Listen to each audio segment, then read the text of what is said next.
Alright everybody, so I just want to start this video part with I am now jacked up the vehicle, and I've jacked it up in the middle because I'm going to place these supports for jacking for lift points, so I know exactly where I'm going to put the jack going forward. So I might as well invest some time installing these now. And what I wanted to show you was that these things here, these are great. And so what I wanted to show you is where, where these points can be, these jack points can be. And so right here, there's a forward one here, but it's only a couple inches until it trails off. And let me switch around the camera here.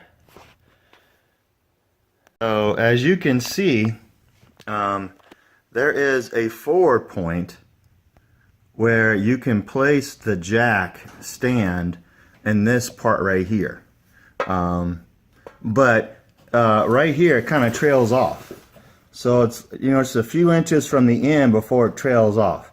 So I don't think that's a safe place for me to place my jack. So I'm going to go down to the next one, which is probably, it looks like about a foot from the beginning of the welded frame and body parts to this point, and that's where I'm going to place this. I'm going to place this right there and that one. So, and it's going to look like that, and when I install that, then I know that's going to be a safe place to place my jack stands going forward. And I'm going to do the same for the other end on this side of the vehicle. And so I have the jack here in the middle, as you can see, so I can knock out both of these on this side of the car. And you see that I have another jack stand here in the middle, and that's for safety. That's just to, in case there's a problem. Again, I'm never concerned with a problem going forward now because I have dual jack stands to protect me every way possible in case there's, a car decides to tilt one way or another, and so I'm fine. And then the other thing I want to mention is that, this is again a perfect example of why we should get one of these, right? We should get one of these workbenches so that you can lay down and work off the ground, and it rolls around. It rolls around and it keeps you off that cold ground, so that we can be working to the best of our efficiency and not lose strength and energy because we're worn out, because we're just bitter cold laying on this frigid cold ground. So alright, I just wanted to kind of show you guys where I'm at with this, and we'll just keep plugging away. Alright everyone, so just wanted to show you where I'm at jacking the car up. The up's pretty good. The front of the car is up pretty good. Didn't really have too many issues jacking it up. I've placed the ZL1 lift pads, and I've got the jack exactly where I want it. My backup jack is here supporting the K-member. I'm going to put a K-member brace on the car. That's my first step moving forward.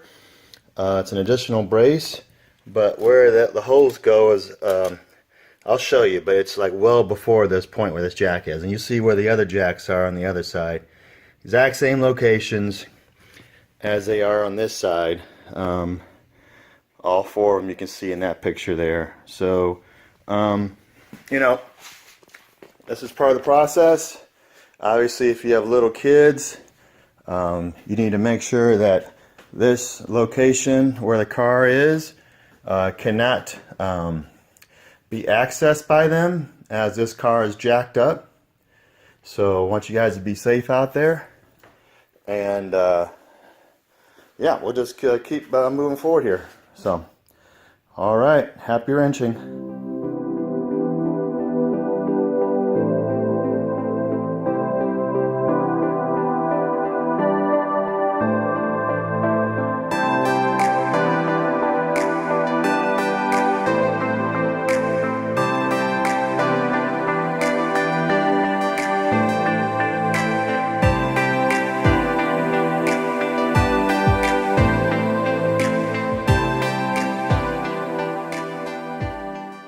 All right, everyone, so I just got the K-member installed, and I'm getting underneath here to show you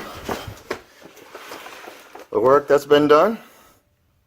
So you can see that here's the middle part of the K-member, and it makes a K. So it goes from this end where it bolts up here, and then it comes across all the way over to this side. That's the back part of the K, and then back to the middle part here, where then it flares out to this bolt, and then over to this bolt.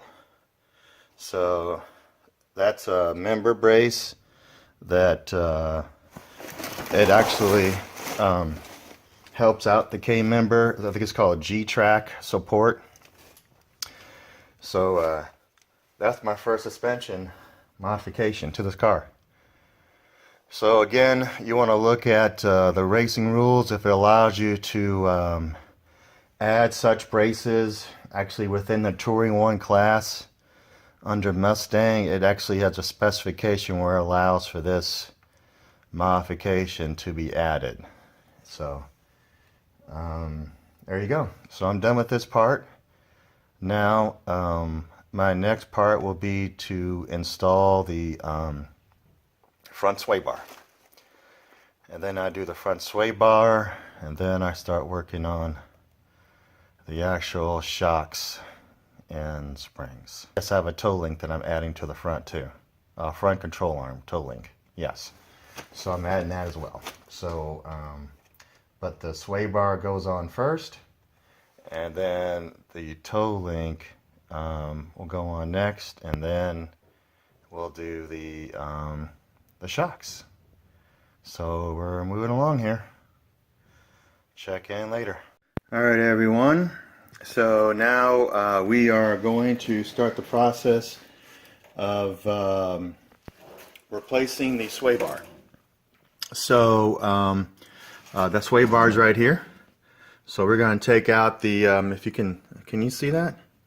Maybe you can't. Now I should put a light on. So I got my light here now. And so as you can see, based off the light here, this is the sway bar right here. So we're going to take this old one out and replace it with a new sway bar, a more firmer ride sway bar, so we can race with it. So here it goes. Hello everyone, still hard at it. So right now what I'm doing is I am removing the sway bar now. So I got it taken off, and you see where the mounts were right there, and I've started moving it out. So I wanted to stop and show you guys where I'm at right now. And it's hard, but it can be done. I believe it can be done, and we got to fish this thing all the way through here, pull it out, and then install the new one. So it is possible. I've seen it on a couple of videos, and although I'm not a mechanic like those folks are, you know, I do have belief, and so far everything I've done is working. So we're going to keep moving forward. You know, depending upon the type of vehicle that you have, it may be much easier to remove the sway bar than here on the Mustang GT, but it's a bear. It's a bear. I would say also to you that there's nothing like having the proper tools. Wherever the videos you're watching, whatever tools that they have, you must have them. You're not going to be able to scratch and piece together or just use a regular wrench to try to take off all these very tight nuts and bolts. So get the proper tools so you can get enough torque on it to pop this stuff open. So alright, I'll get back to it. Just want to check in. Hey everyone, just want to give you an update. We are still working on the car here. The sway bar is completely removed. You can see that it's removed and it's sitting way over there. So the front sway bar is out. We're getting ready to put the new one in. We also have some new end links that are going in. We're still working at it. The goal is to get this sway bar installed for the front. We'll start on the rear suspension. So things are progressing.